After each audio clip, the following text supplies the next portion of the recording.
साक्री विधानसभा मतदारसंघात शिंदे गटाचे आमदार मंजुळाताई गावित विजयी। साक्री विधानसभा मतदारसंघामध्ये महायुतीतर्फे शिवसेना शिंदे गटाच्या उमेदवार म्हणून विद्यमान आमदार सौ मंजुळाताई गावित यांना उमेदवारी देण्यात आली होती। या ठिकाणी महाविकास आघाडीच्या वतीने माजी खासदार बापू चौरे यांचे पुत्र प्रवीण चौरे यांना काँग्रेसने तिकीट दिले होते, तर भारतीय जनता पक्षाने उमेदवार नाकारल्याने मोहन सुरेंची यांनी या मतदारसंघात बंडखोरी करीत अपक्ष उमेदवारी केली होती। अशा परिस्थितीत शिंदे गटाच्या सौ मंजुळाताई गावित व चौरे व सुरेंची या विरोधकांसमोर पुरे पडले आहेत। त्यांनी विरोधकांचा पाडाव करत पुन्हा एकदा विजय संपादन करून या ठिकाणी आपले प्राबल्य अधोरेखित केले आहे। भाजपचे अस्तित्व अवघे 3 सदस्य असलेले धुळे महानगरपालिकेत महापौर पद मिळवून सौ गावित यांनी गनिमी काव्याने महापालिकेवर पक्षाचा झेंडा फडकविला होता, तर पक्षाचे अस्तित्व अगदीच तोडमासा असतानाच सौ मंजुळा गावित यांनी महापालिकेवर मिळवलेले महापौर पद म्हणजेच त्यांच्या राजकीय वाटचालीची झलक होती। यानंतर त्यांनी साक्री विधानसभा मतदारसंघात दुसऱ्यांदा आमदार झाले आणि त्यांनी आपले राजकीय अस्तित्व अधिक शक्तिशाली झाल्याने सिद्ध केले आहे। तर आज त्यांचा धुळ्यात आल्यानंतर या ठिकाणी धुळेकर नागरिक पदाधिकारी यांच्या वतीने भव्य असा सत्कार करण्यात आला। यावेळेस फटाक्यांची आतिषबाजी करत या ठिकाणी सत्कार करण्यात आला। या प्रसंगी नवनिर्वाचित आमदार मंजुळाताई गावित, डॉक्टर तुळशीराम गावित त्याचबरोबर आदी सर्व पदाधिकारी उपस्थित होते। तर यावेळी या ठिकाणी पुणे जिल्हा मराठी पत्रकार संघाच्या वतीने सत्कार करण्यात आला, ज्यात प्रामुख्याने यावेळी सायन दैनिक खानदेश मैदानचे संपादक मनोज गर्दे, सायन दैनिक श्रमराज्यचे संपादक अतुल पाटील, संपादक गरुड, शिवसेनेचे सतीश तात्या महाले, नगरसेवक हर्षकुमार रेलान, रावसाहेब नांद्रे, कॉन्ट्रॅक्टर एबी वाघ, माजी निवृत्त अभियंता कैलास शिंदे, प्रसाद जोशी, जयपाल गिरासे, प्रकाश छतिया आदी सर्व पदाधिकारी, त्याचबरोबर एकविरा देवी मंदिर विश्वस्त सोमनाथ गुरव व सर्व एकविरा देवी मंदिर विश्वस्त पदाधिकारी यांच्या वतीने देखील या ठिकाणी सत्कार करण्यात आला। येत्या मंत्रिमंडळात आपलं मंत्रिपद यावं अशी देखील प्रतिक्रिया या ठिकाणी सोमनाथ गुरव यांनी व्यक्त केली।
ओके या एक मिनिट बघा. किती नवसाला पावणारी जरी असली तरी कालचा संकेत असा.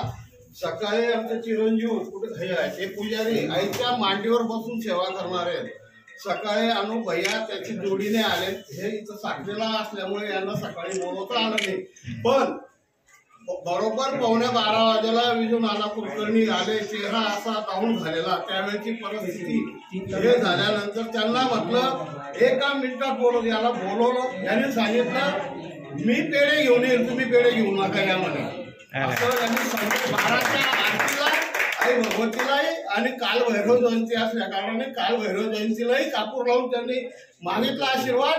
आणि कुलकर्णी साहेबांना सांगितलं पेढे तुम्ही घेऊन यायचे, मी घेऊन येईल. आज त्याप्रमाणे तो आलाय. नंतर हिरामन आप्पा आले. हिरामन आप्पालाही म्हटलं का हो असं काही काळजी करायची गरज नाही, म्हणजे त्या ताई निघून येतील, म्हणजे त्यांचं काम आहे असंही हिरामन आप्पांनी त्यावेळेला सांगितलं. हा कालचा आई भगवती कृपा मिळालेला आशीर्वाद. आणि आता एक आशीर्वाद अजून देऊन जातो. आई भगवतीचे म्हणजे पुजारी तिथं आहे आणि अध्यक्ष इथंच आहेत. त्यामुळे दोघंही आम्ही आशीर्वाद देतो आणि आमचे बाकी ट्रस्ट मंडळातर्फे आशीर्वाद देतो की काही ना काही ते मंत्रिपद ताब्यात घेऊन येतील असा आशीर्वाद देतो.